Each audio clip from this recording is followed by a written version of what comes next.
Two Jack Bros! Two Jack Bros! Welcome back to Two Jack Bros. And if it's your first time, welcome to you too, and thank you for giving us a shot. I am Sidney. This is Ansley. Hello. And today our guest is none other than the Rob Cruz. Yes. I'm excited to be here. Man, I'm Genuinely. excited to have you here. Yeah. This is exciting. Thank you for having me. Yeah. Yes. Now you can check out Rob Cruz on his podcast, Do-Rag and the Deer Tag. And you have another podcast, right? Yeah, What Up with Rob and Cody. What Up with Cody Rob Ray. and Cody. Check him out on both of those podcasts. Rob is a funny guy. He and his co-hosts are very funny together. Also, check out our Patreon. $1 gets you all of our exclusive content. You not only get the counter to this podcast, which we call Two Jack Bros After Dark. In this podcast, we enlighten this guy. We take him through the path to enlightenment. On the Patreon, we enlighten his shadow self. Ooh, it's about to get dark in here, but not yet. Rob, what's up? Doing good, man. Yeah. Yeah. Yeah, so you know what we do on this podcast, right? You have an idea? do. You have an idea? So if you don't know what we do is, like I said, the premise of this podcast is to prove that you can have a dark sense of humor and still reach enlightenment or a higher consciousness, however you like to describe it. So we take our guests down the path of enlightenment so that you, the listener, and Ansley and I can laugh our way to a higher consciousness. Can't wait. You ready? Yes. Right. That was a long intro. Was it like longer than normal, right? Yeah. Okay. But we were all on board. We were All on ready. board. Yeah. It did feel like a restaurant. It's like, have you guys been here before? All right, just so you know, our specials. I think I added new specials. I think so. Yeah, I don't even know. Don't ask me the What's the ingredients. Two Jack Bros Please soup don't of the ask me day? the ingredients. So everybody gets the same questions, right? And Ansley, take it away. Yes. Rob, what experience or event did you learn the most from?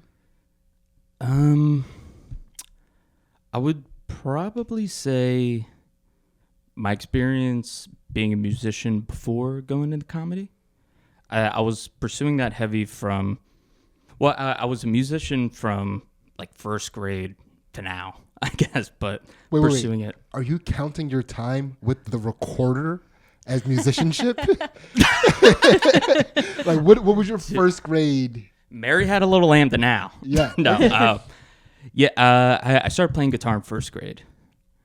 Oh, Yes. You have heavy musician vibe to you. Really? Like, yeah, I wasn't shocked by that. Is it when my you said Chuck it. Taylors? I couldn't even she see doesn't them. know what Chuck Taylor's. I'm saying. But yeah, so you started playing the guitar at a young age. Yeah. And were you a prodigy? Nope. Okay. But I do have a musical family. My mom plays classical piano. Okay. And I'll learn it with her. She would like play along the sheet music with me. And then from age 17 to like 24, 25, pursued it seriously, toured the country a few times. And I think through that, I learned how to be more entrepreneurial. I didn't have like a traditional college experience. I didn't go to school. So that was kind of my time to just kind of find myself, meet a bunch of weird, cool people, learned how to judge character, and judge my own character. And I don't know. It was just like a huge pressure cooker for myself, basically. Okay. Did you still play guitar when you were? I assume you were touring with a band. Yeah. One of the bands that I toured with a lot, I played guitar, and then another one I sang, actually. Okay. And yeah, a lot of that was just like dudes in a van, sleeping in parking lots and stuff like that. And yeah, I feel like it gave me work ethic, and it taught me, it informed me a lot going into comedy. I feel like it helped for the switch. And I think going into it, I wanted something out of it that I didn't really want. I think... Out of music, you're saying? Yeah. Okay, so... I think from pursuing it so hard, I didn't even... I wanted to be creatively fulfilled, but I also kind of just wanted to be famous. Okay. And from being around people that are like that, I realized it's just a horrible idea to just pursue something to be famous. Because it's pretty empty, and it just doesn't save you at all. Not that I was famous and I would know at all, but just kind of being around that and touring so much, you kind of realize that it's not that cool. A lot of it is just waiting around all day, and then for 25 minutes to an hour, you do what you really want to do, and then the rest is just waiting around. You could also do cool shit all day. You could. Are you just now finding that out? you can, but it depends on budget too. Like we were kind of trying to spread it thin throughout. Yeah. Yeah, bus touring is probably awesome. When I see that, I'm like, now that's living. Yeah. But then also the same time, so one of the bands we did Warped Tour, and we were kind of around some bands that did some pretty cool what were stuff. these bands called? I mean, I wouldn't recognize them, but people listening might. Yeah, no one will. Okay. So the band that was on Warped Tour was called Reckless Serenade, and then the band that I sang in was called Moonwalker. That was after that. That was right before I went to comedy. And Reckless Serenade, that Warped Tour was crazy because we weren't a big band at all. Like our agent knew Kevin Lyndon, who created Warped Tour, and we got to go in on this stipulation where it's this tradition there called the barbecue band. Mm-hmm. So the barbecue band gets to perform every day, but they lug around this like industrial sized grill, and at the end of the day they cook for all the bands, all the crew, stuff like that. And that's the deal. Yeah. And for like 2.5 months, it was like, get to the city, get breakfast, promote ourselves in line, play the show, sell merch. Half of the team starts prepping the grill and stuff. The other team goes to BJ's, buys like, 100 burgers, 100 dogs, buns, all that stuff. And then, we cook for everyone till like 11 p.m. We clean it up, we break it down, then drive ourselves overnight into the next city. And we did that for like 2.5 months. And I thought I knew what working hard was before that, but that was actually working hard. I was like, up until this point in my life, I was a huge bitch. Yeah. Yeah. I had no idea what hard work was. And that was only for 2.5 months. I was like, damn, this is bananas. Wait, that was 2.5 months that you were half band, half caterer? Yeah. In the wild. summer. That's a long time. Yeah. That's a long time. Yeah. Yeah.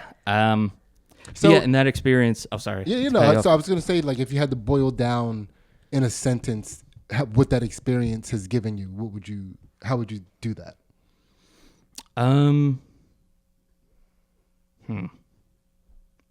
Don't buy into the hype. Okay. It didn't have to be something to put on a t-shirt, but we can put that on a t-shirt. Yeah. That's how I felt after that, though.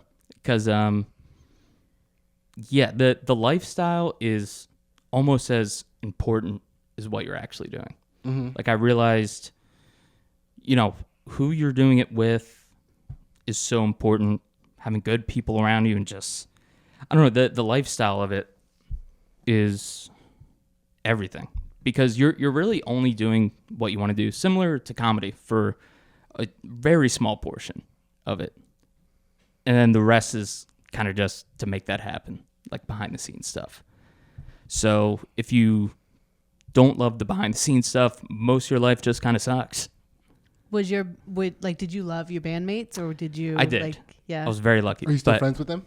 Yeah. Are any of them still pursuing the musician life? No one is touring anymore. Okay. Yeah, all of them are like producers or something like that. But they're still in music. 2 of them are. The rest of them kind of ventured off. And I was around some people that were like famous in that niche, and they seemed pretty miserable. And when you see them, you realize it is kind of strange. Yeah, but we don't know what kind of music he played. He could have played that like gloomy music where everybody's sad all the time. You know what I mean? That's true. It's like it doesn't sound like he was playing happy rap. Yeah. It wasn't a Rastafarian band from what I'm picking up so far. That is true. Right. The Warped Tour scene is strange because it's like a bunch of older dudes playing music that teenagers are into. Yeah. So but what kind of already music it's strange. did your band play? It was like pop punk rock. So Okay. it was kind of in that world. Were you guys a little emo? A little bit. You know what I'm saying? Yeah. It's in the community. Yeah. like- That's a good point. Yeah. That's a good point. But yeah, seeing people being very conscious of their social media following and Yeah. stuff like that, trying to please just like a bunch of people they don't know, it was kind of weird. And you would see a lot of like preachy stuff on stage there. That stuff they is didn't weird mean. when you don't fully believe in the reason you're doing it. Yes. Yeah. And Yeah. that's kind of what pushed me into comedy. Sick. Yeah. Sick. Has comedy been different than Yeah. musician? Yeah. Yeah. I feel like I became way more confident of a person after comedy.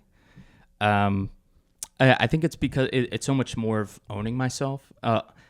There's some interviews on YouTube of me with that band Reckless Serenade, and I look wildly uncomfortable the whole time. I'm just like, because I didn't feel cool like in that scene. Because like the whole time I just wanted to be like tits, glitz, just like say like crazy shit. Yeah, you sound like a overly sexed chupacabra. You That's can what see you wanted to be doing? That's why you came into comedy? Have you ever heard of the hashtag Me Too movement, Rob? and I'm happy to report I say tits and clits whenever I want now. Well, yeah. also, comedy is a whole lot easier to avoid the gloomy gusses. You know? Like you can get around people that are just trying to make people laugh and have a good time. Yeah, but when I first entered comedy, I was surprised at how much of a bummer it was in the scene. I think in open mic comedy. I can't be bummed out by people being bitches.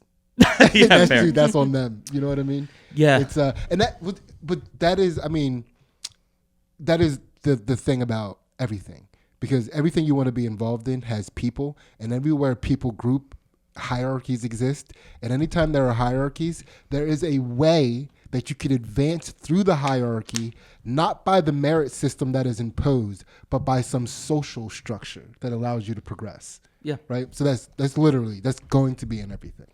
Yeah.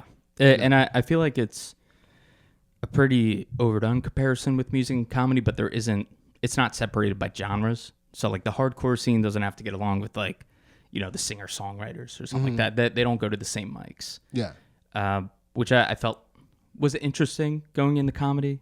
But from personal experience with music, when someone was super nice to me, I was suspicious of it, or like being like, why are they being so nice to me? And now in comedy, if someone's super mean to me, I'm like, why are they being so mean to me? But what's going on? Are they pissed about a spot or something like that? There's definitely fake niceness in comedy, but it's a little different. Yeah. So we're gonna hop into these chakras. So again, don't buy the hype is how he would boil down his experience of being a touring musician, learning the lifestyle, seeing that it wasn't for him. Now he's into comedy doing something that he loves. Don't buy the hype, motherfuckers. Yes. I added that. Is that okay? That's going to be on the T-shirt. I like On the back of it? Yeah. But it's like, like mother, and it's like F star. Oh, yeah. You know what I mean? Yeah. It's for the kids. Yeah. You can wear it on the kids. It's for the boardwalk. kids. All right, Ansley, let's get these chakras open. All right, Rob, how did you learn to overcome fear? I guess with fear, I don't think I've overcome being truly terrified. Still a bitch. Write that down. like if someone like pointed a gun at me and like robbed me in the city, like walking away from that, I don't think I would be like, wow, overcame that. but like fear in terms of like anxiety and just overall being afraid to like pursue something, I think for me it's just approaching it like a lawyer a little bit, just like gathering the case Are you against Jewish? the fear. I'm half Jewish. Yeah, okay. I'm The sorry. lawyer thing? What, Yeah, that was it. I'm sorry, but I was right. Yeah. So this is what I do when I'm schwitzing. That was so reflexive of me to ask too. And When you're afraid, you have to know your rights. Okay, so how do you lawyer in these situations? I have to lawyer it. Yeah. So, eventually, like with comedy, I was very terrified to do it. And then as time went on, I got like a little better at it. I was like, all right, like there's some hope. And Yeah. I just, from gathering evidence, I guess, that I shouldn't be as afraid of it, Yeah. you know, it made me feel more and more comfortable. So I guess just leaning into it, basically. We're going to have to pause this podcast to explain to Rob what a lawyer does. did that sound like lawyering to you? I expected to hear some sort of lawyer term. Come on, Rob. Evidence? Gathered evidence. He gathered evidence. Gathered evidence. Yeah. Building a case. That's a scientist. That's a detective. That's I overrule my fear. Ooh.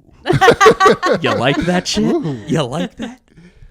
So he does lawyering. Yeah. Yeah.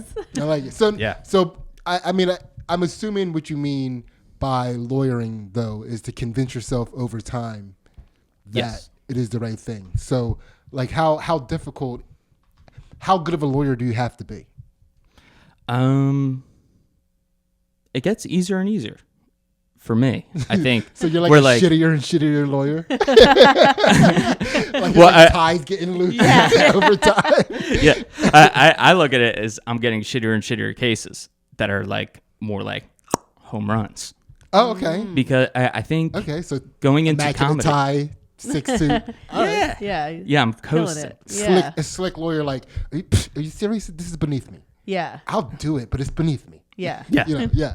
yeah, yeah, because I think going into comedy from music changed my life, because I always loved comedy, but I kind of just went into this musician path, and I thought like, oh, that's just what I can do. And then going into comedy and eventually not sucking at it, like, really changed my mind about what I can do personally. Yeah. Like, it really made me believe like a lot of things are just a matter of effort. And usually when I'm nervous about something, it's just because there is just something I haven't learned yet. Yeah. Yeah. So, Now, do you have a time from, and this is at any point in your life, that you remember when you were the most scared?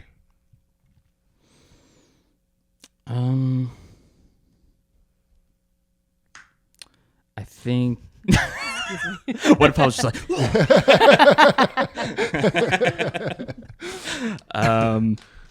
man, I mean,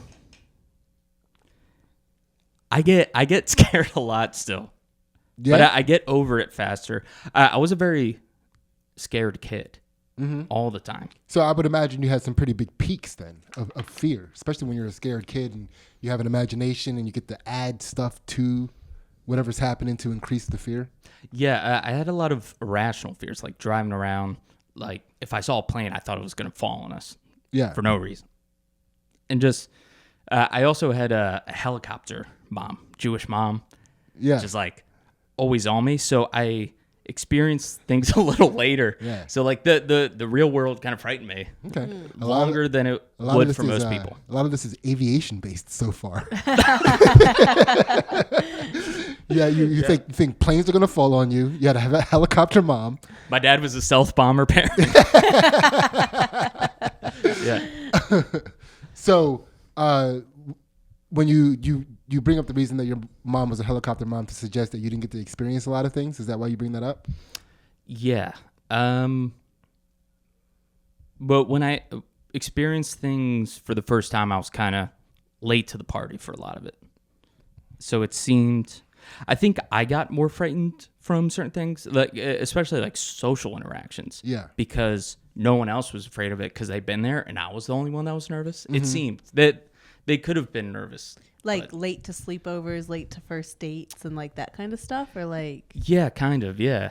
Yeah, I didn't really ride my bike with friends like alone till like like 8th, 9th grade or something like that. It was too late. I was always jealous of. It's just so funny how like it's like the grass is always greener on the other side. yeah, Because not having any sort of, I was more of a free range kid, like more of a feral upbringing, So I didn't really have, I was just out there as a kid, and I would see kids that were getting to experience things like that for the first time, like way up in an older age, and for me, it was just like, man, like the whimsy he's experiencing right now. If I could experience that now, when I can actually appreciate that I'm experiencing it, Yeah. goodness gracious, that would be cool. Yeah. Like, Yeah, no, I could see that. I kind of got that with my sister because she came out later as gay. And can I say gay here? Yeah, Ansley, is that okay with you? It's okay with me. Yes. All right, cool. You guys are cool. Wait. Which one of us does he think is gay? Should I know that? Should we know? No, we'll talk later. Okay. But yeah, you can say gay. All right, cool. Sustained. But yeah, like she wasn't like out in the open and like dating people till she was like in her 20s, and she experienced that later. And it was kind of cool to like watch her like have like a first love Yeah. and stuff like that. Was it like? But was the whole family like, we knew you were gay, or were you all kind of like, huh? Or like puzzle piece fit, or was it like a complete shock? I think we were kind of like, she might be gay, but I feel like when she came out, it was almost a letdown for her because there was almost no reaction. Yeah. Yeah. We were like, all right, okay. Yeah. With my mom, she would have reacted harder if she's like, I'm not going to college. Yeah. Yeah. I'd be like, what? Yeah. Yeah. Yeah, I mean, still Jewish. Yeah. Yeah. So you were attempting to recall a moment of high fear in your life. Yeah. Yeah. Very So we got terrified kid yeah. of So like it was made just up stuff. general terror. Terror. Yeah. Yeah, Yeah. yeah. Yeah. I was always afraid like someone was breaking in the house. Like one time I called the cops because I was in my basement and I like looked under like the crack of my basement door and there was someone standing there, and I called the cops like freaking out, and the cops got there and I opened the door and it's just my dad's shoes. Yeah. Were you the only one in the house at this time? Nope. Did you let anybody else in the house know that you called the cops? No. I was like, I don't He want to was on wake. the case. I was like, I don't want to wake them up. They start making noise. He starts going to their room. I was like, he seems to be pretty happy where he is. I don't want him to go somewhere else. He seems to really like the spot. The cops came in the house like mom and dad still don't know what's going on, or they like Yeah. Now, was he in a particularly befuddling spot? Like, was he in a spot that you were like, it makes sense that he's confused there? or were you just like, I don't get it? I mean, both of the shoes were just pointing right at the door.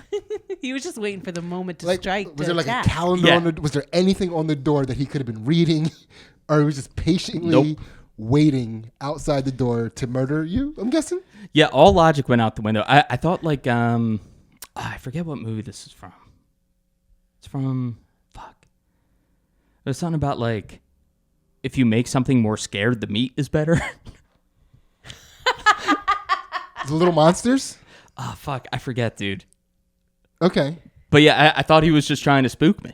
Yeah. before he ate you. Yeah. I thought it was pageantry. That's Yeah. what I thought it was. Okay. Oh, man. Yeah. Yeah. So you were being serial killed.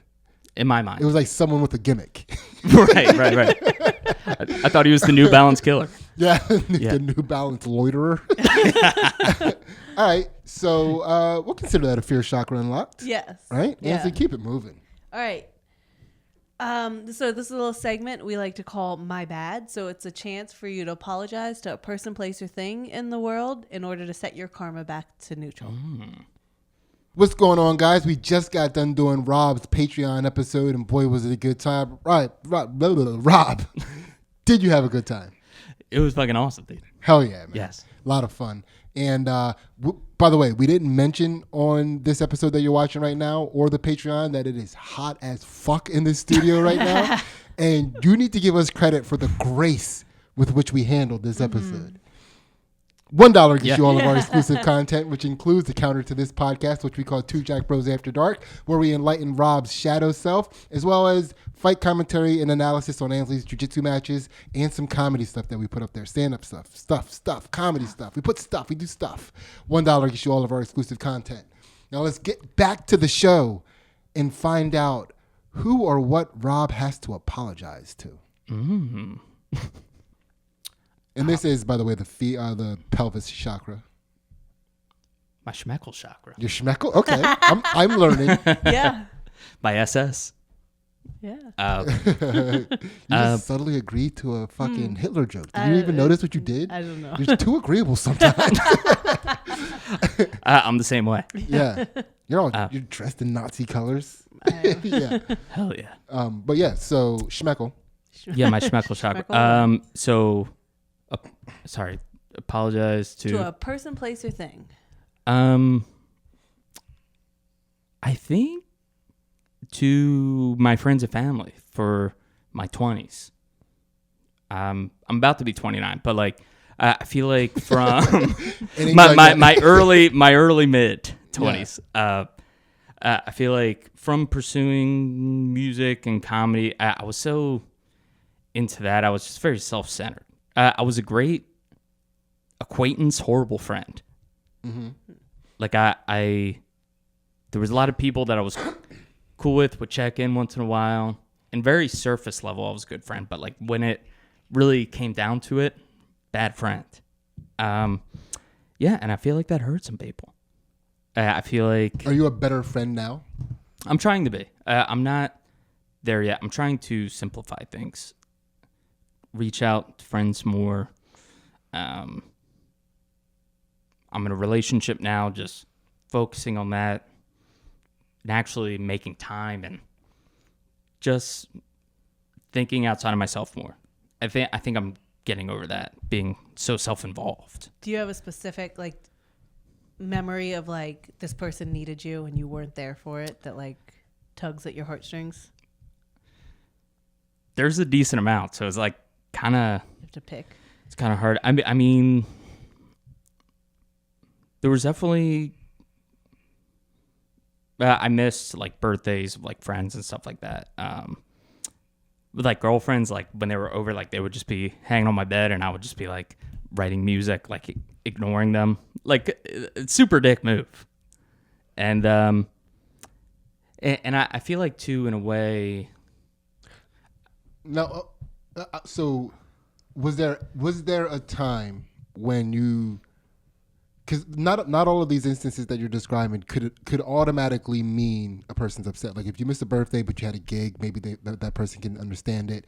If you have to like hop up, after coming and start writing a song, maybe she's like, I'm his muse. Do you know what I mean? Yeah. So, but is there a specific time that you remember like, I know I'm hurting this person, but I'm putting me first?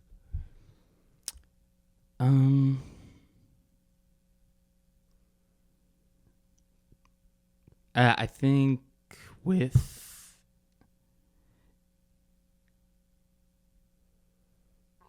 one of my friends, it was her birthday, and I knew about it for a while, and then just like a thing came up that I thought was a good opportunity, and did that instead of going, and I could tell she was super bummed.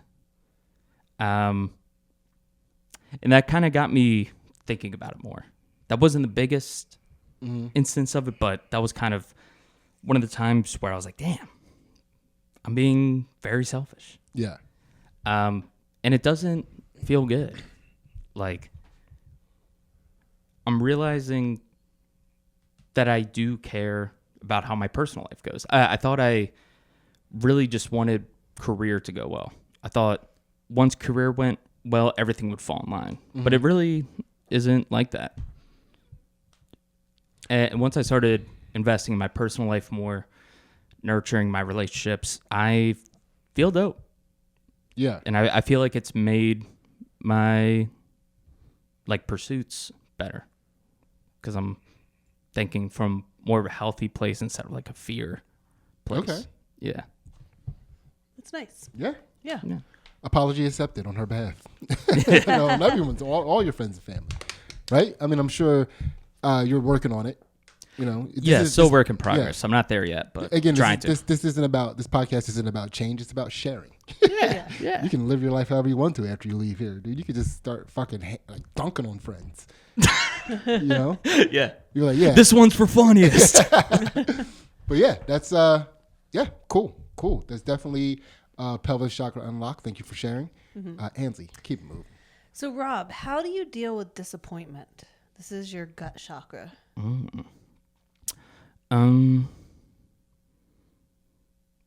With disappointment, I found is not putting all your emotional eggs in one basket. That helps. Well,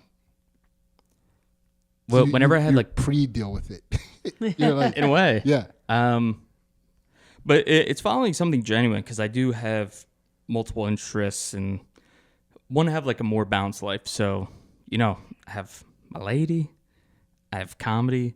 I also really love video editing. I've been getting into that. And I still love doing music, writing music, producing it. And having all those things kind of helps lessen the blow.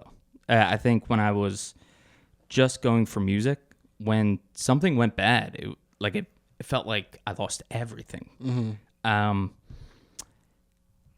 I think it's a good way to move correct and morally sometimes because I'll see people, and it really depends on what motivates you, what's the best for you. But for me, I've noticed if I have too much riding on this, I'm not going to make the most clear moral decision. If like I feel like this is everything, I feel like I might sacrifice something just to make it work. But if I don't feel like it's my everything, then I'm more balanced because I feel like I don't need it emotionally. yeah. So you basically spread out your failures over many hobbies and interests. Yes. Yeah, that makes sense. Yeah, it's kind of what jujitsu can be for us in a lot of ways, where it's, you get choked there. Yeah. It doesn't matter. Like I couldn't imagine really stressing out too much about bombing at a comedy show when bombing in jiu-jitsu is just got so murdered. much more, it's Right. painful. Just got murdered. Yeah. You have like gi marks on what your I mean? face. It's You're like, you it's come fine." out a physically different person. Yeah. You know? But that's definitely a great way to handle it. Now, can you think of a time when you were the most disappointed in yourself? And I always like to ask it in this frame. Early theater stuff in school. Maybe you did sports. Were you an athlete at any time? Because those tend to be very crystallized moments for disappointment. Yeah. I think I was most disappointed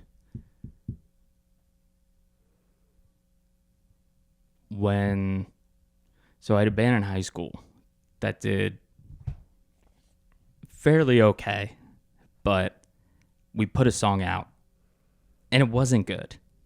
It wasn't like a ton of people were shitting on it, but I just knew I had better in me, and I was just so ashamed of this song that went out.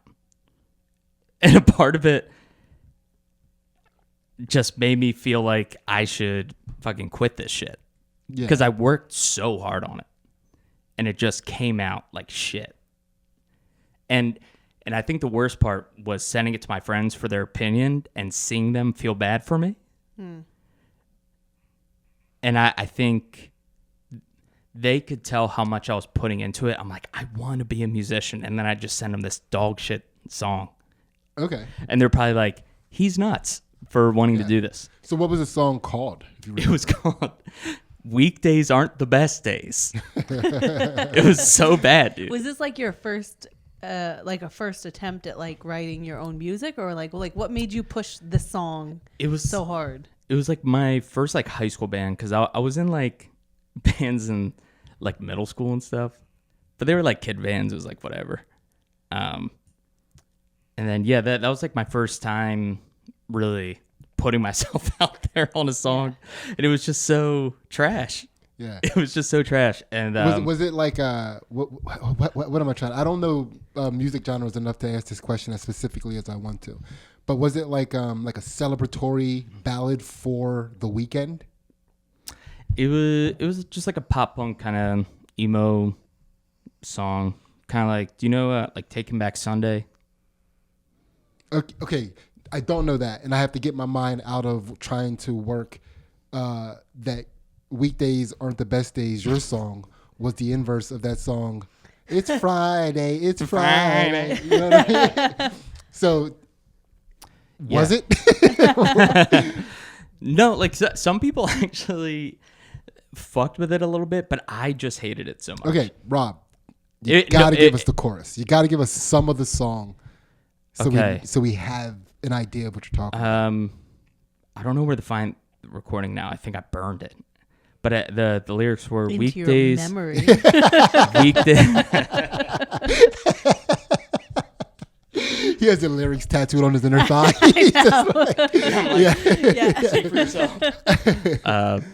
Yeah, it was like weekdays aren't the best days, and I could be myself, but in the worst ways. That was, fuck. Wait, during the weekdays you can be yourself in the worst way? None of it made sense. It was horrible lyrics. Yeah, and it was very like angsty teen, like rebel without a cause kind of lyrics. Okay, it was super cringe. Yeah. But yeah, I think putting that much effort into it, and I just hated it. Like I hated my own shit. You were like taking Garfield to a whole nother level. It's like, you don't fuck with Mondays, dude. Weekdays. Yes. All of them. Fuck them all. Yeah. Yeah. So that's Yeah, but I thought I was just legitimately bad at this, but I wanted to not be bad at it so much. mm-hmm. And at that time, like I never overcame being really bad at something like that. So I just thought I was fucked. Yeah. But I wanted it really bad. So eventually it started proving, and yeah, got a lot better. And I think getting better with that and then going into comedy in like a new field and not completely sucking with that helped a lot. Now, was there ever a time when you let your bandmates in that particular band know, like, hey, I know weekdays aren't the worst days, sucked. I apologize for pushing it so hard, but that was a different me. Thank you for being there for me, guys. Damn, I don't even remember. It was so long ago. I remember I was kind of a tyrant. So no, the answer. I was kind of a dickhead back Wait, then. who did we talk to somebody about bands and like the different personalities within a band? Oh So- man, we interviewed so many white guys, Ansley. I don't know where to start. So, but you were the tyrant in the band, like you were the one that was like, I was the worst when things started going well. oh, Yeah, was the other person we interviewed also the tyrant? yeah, but it was him and like another guy. Yeah, But yeah. he was like, Who was it? I can't remember, but I do remember. Yeah. I remember now. Yeah, but so you were a tyrant. You were like, weekdays are the worst day. Is gonna be on a fucking billboard someday, and you just don't get it. No, I was. I kind of was like, we need to change our whole shit, and people were behind that because like You're like, weekdays aren't the worst days. they're fine. Wait. So wait, what, these are fine. but what was the title of the song again? Weekdays aren't the best days. Weekdays aren't the best days. I was in like 9th or 10th like- grade. I was like, this is fucking genius. We're listening to the focus Yeah. groups. They're not saying they love this. We got to change everything we do. Was that the song that made you say we got to change it all? Yeah. I just pushed myself harder, and I was definitely the most into it out of everyone in the band. Like I think everyone else was, just having fun. Like they just want to be in a high school band, like have fun, hang out, drink, party, play some instruments, and I'm like, this is fucking everything, dude. Like I was way too intense for the situation. But then eventually we did put out some dope shit. Was this a band you toured with the first time around? No. Kicked them to the curb and found a new band? Yeah. Hey, yeah, you guys can have weekdays aren't the best days though. If you want it, you can keep it. I'm gonna go with this new band, but yeah, you guys can have that. It might still be on MySpace. Yeah. Yeah. Okay. All right. Well, But we can consider that a disappointment chakra unlocked. Yeah, suck at something, but just keep doing it until you stop sucking. Yeah. There it is. Yeah. Yes. There it is. And also spread out your failures. Yes. That was important too. Yes. You can't have everything in one basket. No. You see people like that in comedy where it just means so much to them. Yeah, it's a whole identity. Yeah. Yeah. Yeah. I think you see it in relationships too. Yeah. You don't want to be with someone, and you don't want to be that person where you have nothing going on outside of them. Yeah. How long have you been with the person you're with? A year now. Yeah, well, how about you pipe down on relationship advice? I'm sorry. I just love doing that. Yeah, but no, that's a very good point. So you made a very good point. Please don't disregard his point because of that dumb joke I just made. Yeah. So Ansley, keep us moving. So Rob, what have you learned from grief? Dude, now I'm afraid people are going to get too wrapped up in a relationship now and like fucking tank it. I was joking. That was good advice from a year and a half, you said? It's like a year. Yeah. So Ansley, keep it moving. Yeah. Heart chakra. So Rob, what have you learned from grief? I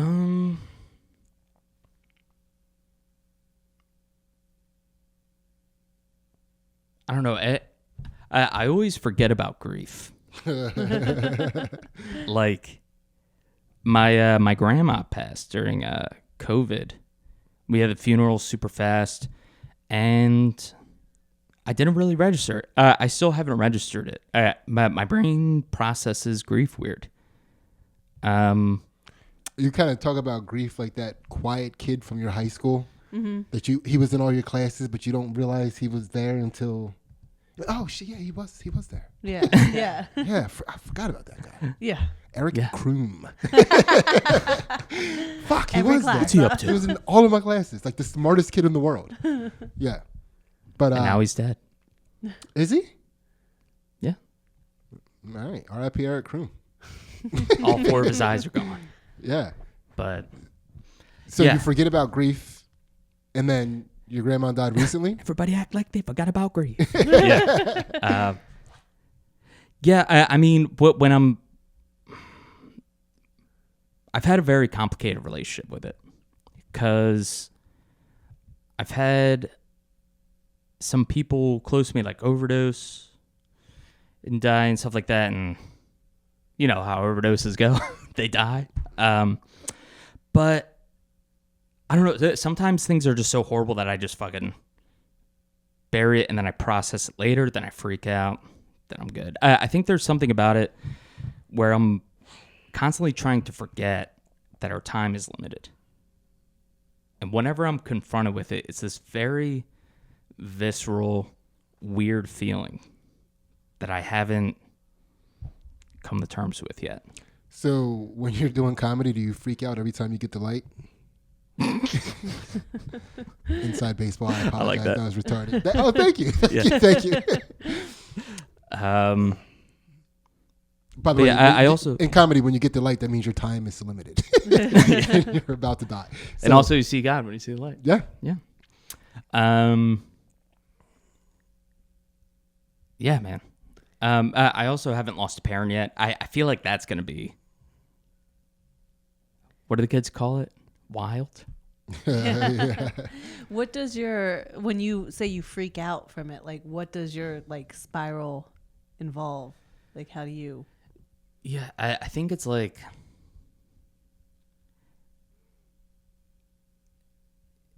It almost feels Truman Show like. You record it? Yeah. Yeah, and I turn it into content. Yeah. Yeah, we're just like. It's almost too existential. Oh, so you feel like you're watching it. You're watching yourself.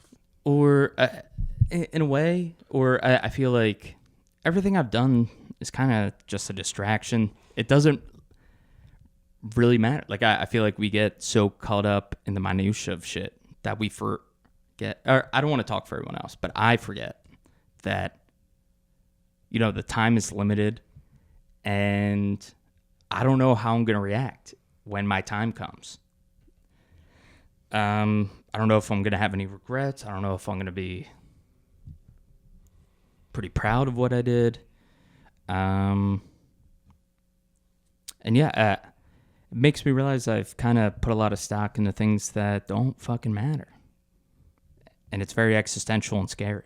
And it feels very, very human, which sometimes I kind of run away from. I'm not great at addressing my feelings on a deep level. And I'm going to therapy, Sidney. Okay. Yes. Do you have strong opinions or feelings on what you think happens after death? I do not. I'm very agnostic. Okay. And I think that's part of what scares me too, because I sometimes chaos freaks me out. My therapist has told me I have OCD, so not having control sometimes freaks me out.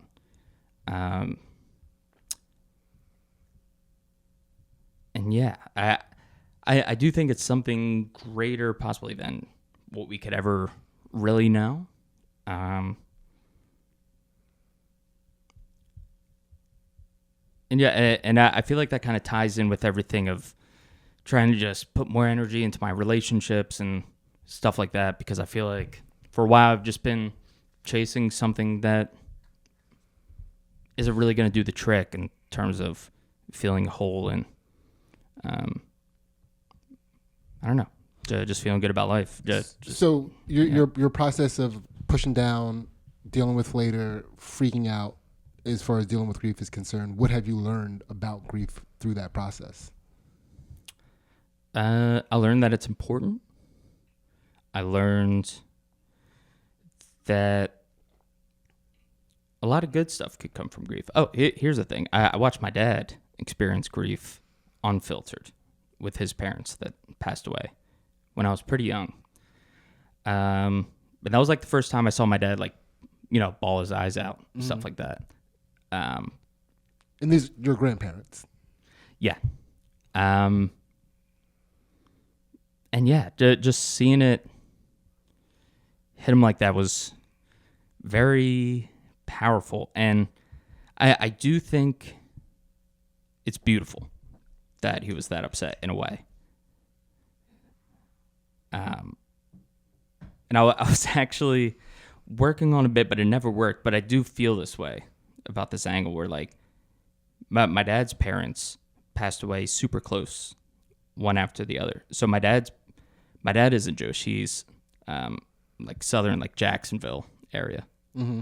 Like Leonard Skinner, like played his proms and stuff. Like they're fucking hicks. Mm-hmm. And I called them my peepaw and my nana. They were crazy in love. And my nana passed first, and then my peepaw died like pretty soon after. And I think that's a really good sign of a good relationship. You could tell how good their marriage was by how soon after they die after one another, because he was so devastated that it just took him out. And I think that's kind of beautiful. I think the more you grieve, it's kind of a good thing in a way. She could have also been keeping him alive through like diet and exercise. You know how women be. And maybe through great head. Yeah. I don't know. I don't know the kind of head she gave. Yeah. I mean, I don't know if that's necessarily, that is definitely a common thing. But I wouldn't use it as a metric for a good relationship. That is where I draw the line, Rob. Sydney's like, I don't have to die. Yeah. It's like, dude, it's like, I mean, because I would want, if I died, it's like, I want you to be powered by our love to like, go out and do things with a zest that you can only match. You got to do stuff to match our love. Yeah. So if you do die, it would probably be in like a bungee cord accident or like a skydiving mishap. You know what I mean? Yeah. Like, yeah. You want it to be a very physically active death. Yeah, I want her to like. Don't be a fucking couch potato about it. Live a thrilling life. Oh yeah. To compensate for the lack of my love. Yes. Is what I'm saying. Box jump into heaven. Yeah. Yeah. But that was your situation dealing with grief, watching your dad grieve his parents. He took it pretty hard because it was close, and it was close together. So what did you learn something from him dealing with it that you were like, I got to add this to me, or like because of this I'll never do that? I think back then I was like, this is just sad. Like I didn't know what to do with it. In hindsight, it kind of made me want to be more vulnerable with how I love people, because I think I don't go all in sometimes because I am afraid of being that upset. Because I never saw like a cry like that. That was like a true grief cry. Like body convulsing. Yeah. And it's scary, but after thinking about it for a while, I think it's kind of beautiful.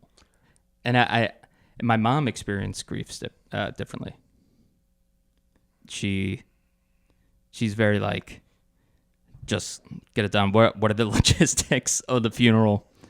And she tells me all the time, she's like, when I die, don't carry it with you for that long. Like, it's not a big deal, which I think is pretty cool in a way.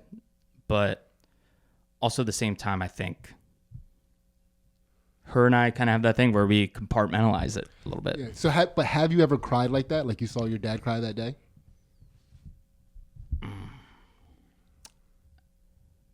Like, have you ever been like, oh my God, this is it, it's happening? No.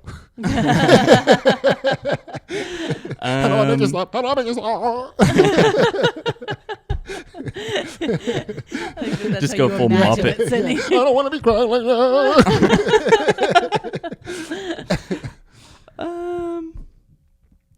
On tour, I cried pretty hard. That might have been the hardest I cried on tour. Oh yeah, why?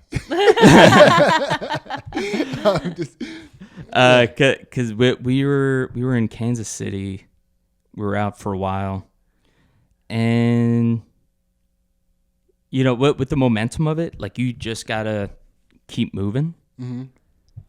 And it's kind of weird. You kind of get into this fog where you don't really address anything. And I was just bottling everything up, all my frustrations with where I was at, or just little things that maybe some of the band members did to annoy me that really weren't that big of a deal, but I just kept it in for the sake of just keeping it going, and adding alcohol on top of it big time. Because I was drinking heavily on the road, dude. Because you're so bored. Yeah. So, yeah. So it was just all that. And then just in Kansas City, I fucking lost it, dude. Rob, what the fuck was the straw that broke the camel's back? You know what we're asking. Fuck, I'm trying to think. I have a bad memory, and it gets harder because the older I get, there's more shit to remember. Yeah, especially after a cry like that. Yeah. I think I just... Yes. Okay. So I like went off and like kind of like got lost in Kansas City. Like, I wasn't answering my phone. Way more dramatic than I had to be. But just hammered. And then my guitarist found me. And he wasn't a dick about it, but I could just tell he was disappointed in me. And I think that was the last thing where I just lost it. I was like, damn. You lost the game of hide and seek and you just started crying? It's like he found you and you bawled? Do you bawl in front of him? We came to the conclusion that he is still it. Yeah, that's pretty crazy. That's definitely a grief chakra unlocked. Yeah. Yeah, Ansley, keep it moving. All right, Rob, this is your throat chakra. What is a favorite lie that you have told or tell? You get extra karmic points if it's still in rotation, but it could be a childhood lie. I think fake laughing is my favorite lie. I do it too much. I think I really started doing it in high school because I think that was when I was becoming more socially aware. But I don't know. I think I do it for multiple reasons. I think it is like an attempt to make people feel more comfortable. Because sometimes if I like growing up, if I told a joke that bombed, because I always love saying weird shit to friends, and like people didn't really get it. So whenever I said said a joke that didn't get a laugh, I felt kind of misunderstood in a way. Mm-hmm. So in like an interpersonal thing, when I laugh, it's kind of what I hope to do with it is like make them feel maybe like a little more understood, a little more comfortable. But then there is also a manipulative thing about it for like a job interview where like I'll definitely like fake laugh for, you know, to come off more likable or agreeable, you know, for them to buy into me a little bit and like that kind of setting. So I've been thinking about the fake laugh a lot, trying to get better at laughing when I mean it for the most part. You know what I mean? I do. Now, is there a reason for that, or is it just a general reason for that? Has there been a moment where you're like, I shouldn't have did that, or do you ever worry? Do you ever think about whether or not somebody can tell that your laughter is fake when you're fake laughing? Some of my friends have called me out on it. But for the most part, I don't know. I think I've really noticed it from podcasting. Like watching or listening to that back, I'm like, damn, I'm doing this a lot. And like maybe I notice it more. But yeah. Do you fake laugh at all? I don't. I really Respect. I mean, it's not even for like I just really enjoy the fact that laughter gets pulled out of you. Yeah. You know, like that not being able to not laugh is a fun feeling for me. Yeah. So I don't know if I'm constantly chasing that, but it's like, you know, I'm just like, oh, this is happening again. Yeah, hell yeah, dude. It's like, yeah. So I just have I enjoy. I really enjoy laughter. It's a reflex that I enjoy. I mean, I love laughter. Laughing hard as fuck is like my favorite thing. Yeah. But fake laughing also takes way more energy than natural laughter. it is exhausting. It tires you out, and it's so that's another reason why I don't do it. I find it to be woefully inefficient. It is. I find myself very exhausted after social interactions, especially in groups. Yeah, and I'm the opposite way. I usually have so much fun, I feel charged up. Hell yeah. You know what I mean? Because it's just a bunch of natural laughter. It's the exact opposite of exhausting. It's exuberating. Yeah. Exuberant. Yeah. Yeah. You know what I said. It's a lawyer term. Yeah, exuberating. I believe you are exuberating the witness. I couldn't say that at all. Overjoyed. All right, so fake laughter, that's a good lie. I like that one. That's Good definitely answer. a current lie. Yeah. You Yeah. know? It's all right. That is a throat chakra unlocked. Ansley, keep it moving. We are to the third eye chakra, so we're out of the physical and into the metaphysical. Ooh. So, Rob, what is something that you've always thought of as separate, but as you've gotten older, you've learned that it's really the same?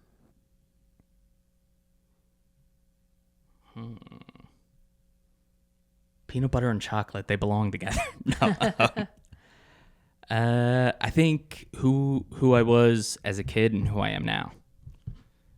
I think they're very similar. I think, you know, who you are as a kid kind of gets muddied through experience and stuff like that. And then you the childlike self is still in you, I feel like. But maybe through experience or social pressure, you just change. Like, I feel like I've heard things where someone's like 70 and they're like, man, I still feel like I'm like 21 on the inside, but my body is dying. Yeah. And I kind of feel that way with being a kid. And I've been trying to pay attention to my childlike joys a little more. We're just like being silly as hell. Or, you know, I always loved just making home videos when I was a kid. I just got like pure joy out of it.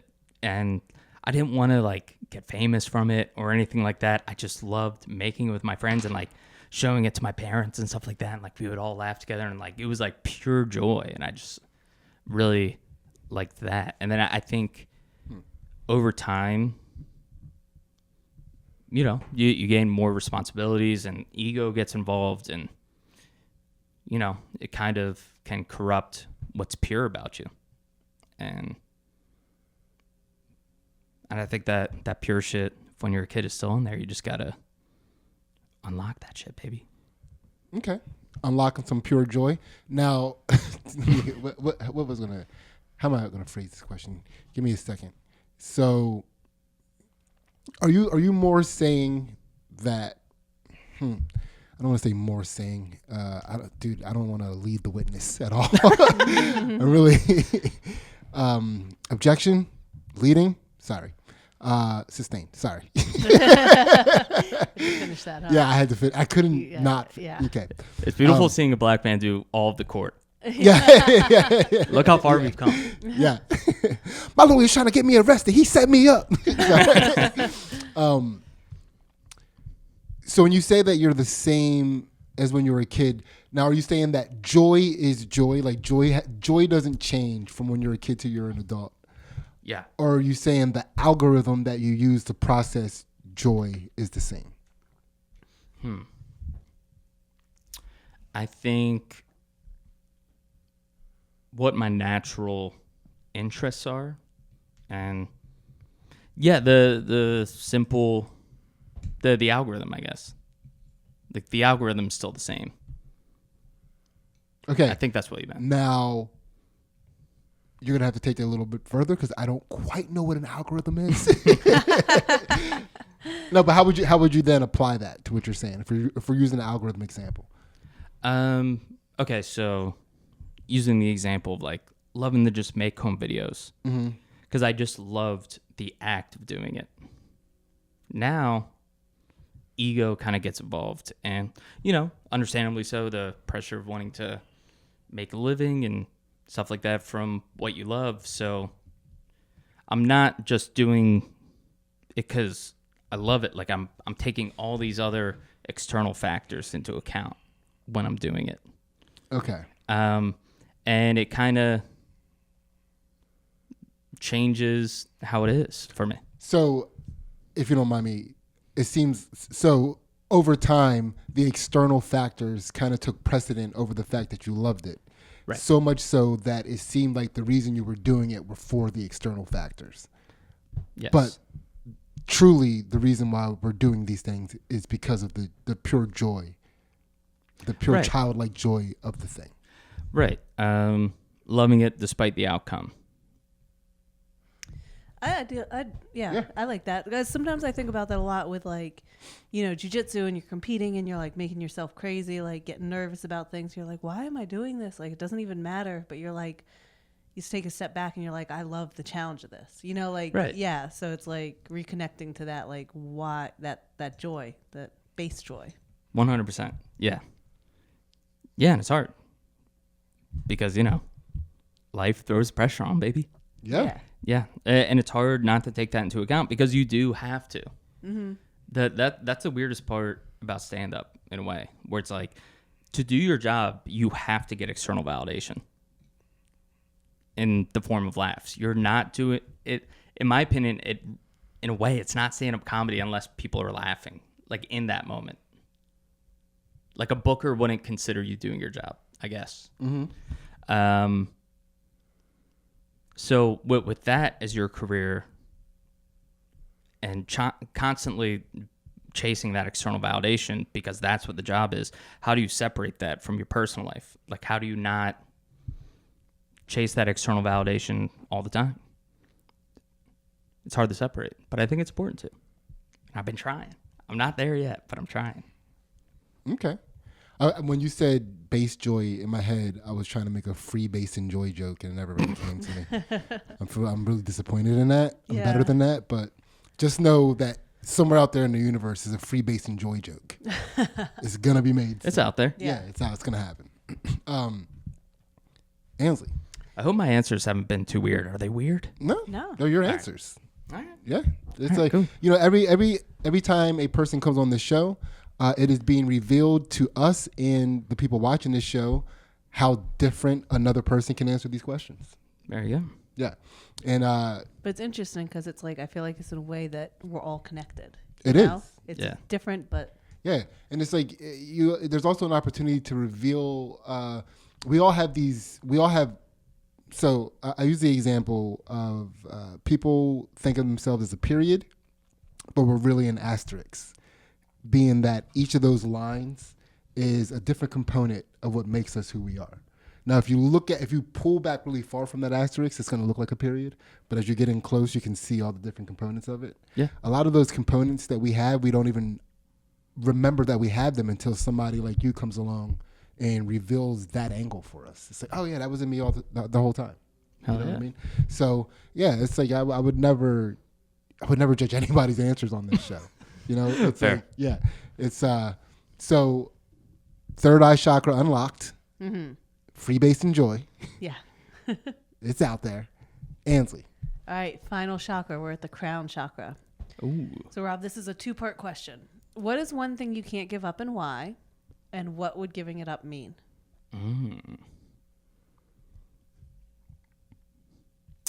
I don't think I could give up creating stuff.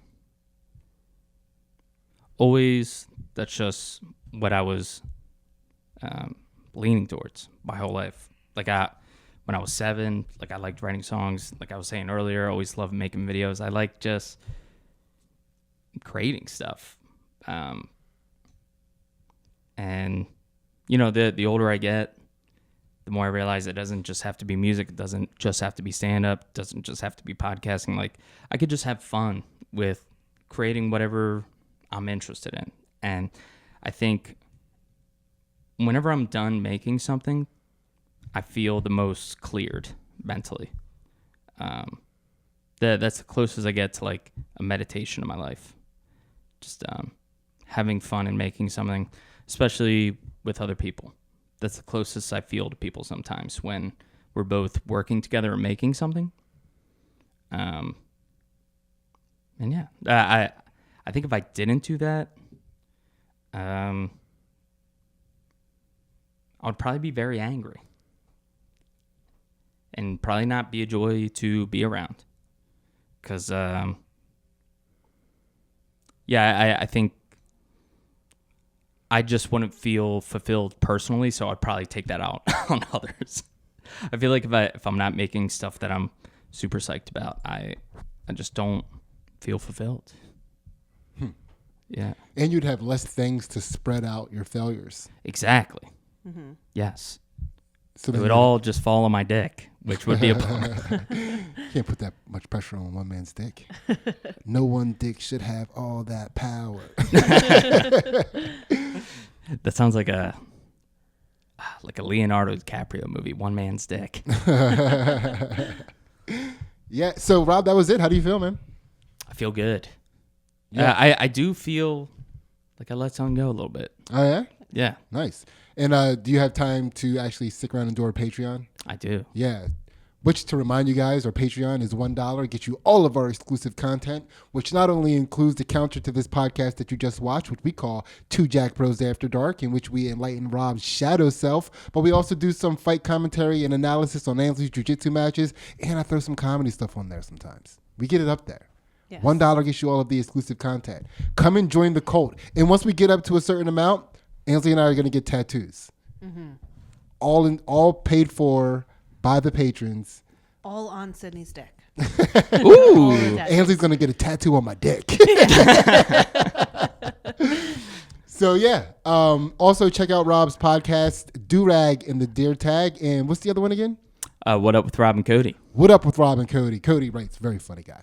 Cody rules. So yeah, check them out. And thank you so much for listening, guys. We really appreciate it.